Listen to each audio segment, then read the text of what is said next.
Welcome to Morningstar. Our Mind the Gap report examines the persistent gap between the returns investors actually experience and the reported total returns by funds, which makes investors' buy and sell timing one of the most significant factors that can influence an investor's end results. How is it that you underperform the very fund you own? Morningstar's Associate Director for Manager Research, Bryan Cheung, has studied this, and he's here today to tell us more.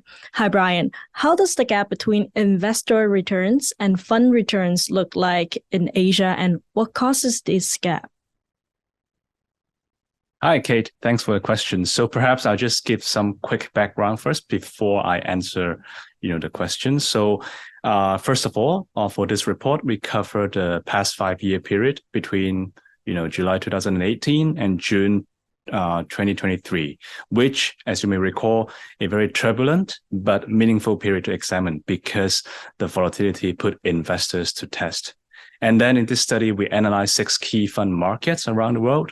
So the most relevant markets for Asian investor would be the funds domiciled in Ireland and Luxembourg, which dominate the cross-border user space, and users dominate major Asian fund markets.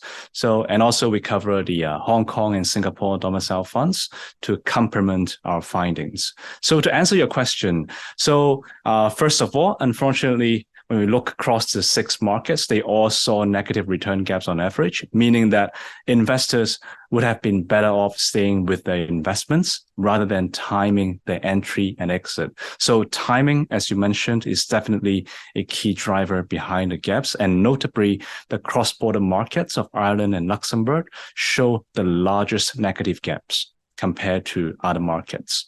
And then at the asset class level, the gaps were larger within equities.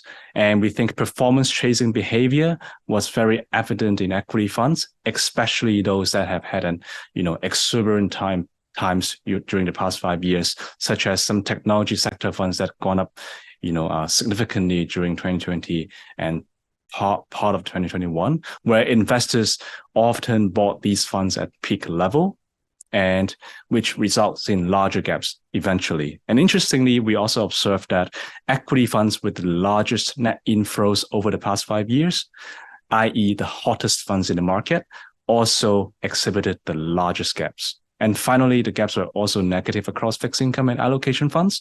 And this is something that we observed within, funds domiciled in Hong Kong and Singapore as well. And looking closer to your findings in Hong Kong and Singapore, how do you compare this region with the rest of the world? Yeah, so I think it's worth mentioning that the funds in, major Asian markets like Hong Kong and Singapore are often sold as isolated products rather than as part of, holistic portfolio advice, which induces performance chasing and the selling of most popular funds. So we think this in part explains the larger gaps in the cross-border markets and as well as the Hong Kong and Singapore domiciled fund markets. And comparatively, markets like Australia and UK are characterized by more comprehensive financial advice and portfolio approach. And indeed, they showed smallest gaps in our study. So after studying all these funds, what are the key lessons learned that you can give to investors? Yeah, so first of all, I think avoid timing the market, avoid trend following behavior and also performance chasing behavior, as we mentioned previously. And I think investors in the region should think twice when being sold a fund.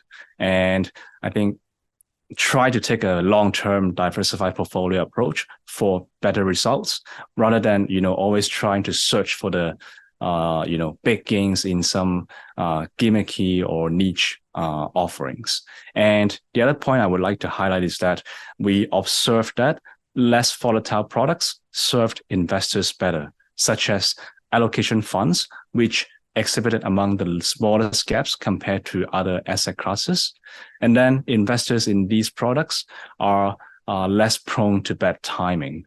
And in contrast, if we look at the higher risk products like single country or sector equity funds, or even Asian high yield funds in recent years, they saw larger gaps in general. So let me give an example. So a striking example is an Asia Pacific technology equity fund that recorded an annualized return of 3% over the past 5 years, but the investor return was around negative 15% per year, which means the return gap was a whopping 17% per year. So what happened was that the funds had an 80% return in 2020, which, fueled substantial inflows between late 2020 and early 2021, meaning, on average, an investor would likely miss out the prior rally and then suffered a painful drawdown of over 50% at peak. And secondly, investors have also struggled to navigate asset classes with large and sharp drawdowns. For example, Asian high yield funds that I mentioned have generally suffered massively on the back of the China property sector downfall in the last 2 years. And we saw that an Asian high yield ETF listed in Singapore showed a negative return gap of 12% per year due to substantial inflows into the fund following its peak in May 2021, which increased its assets by 5 times, only to see the returns plummet after that. Bryan, thank you so much for your insights. For Morningstar, I'm Caitlin.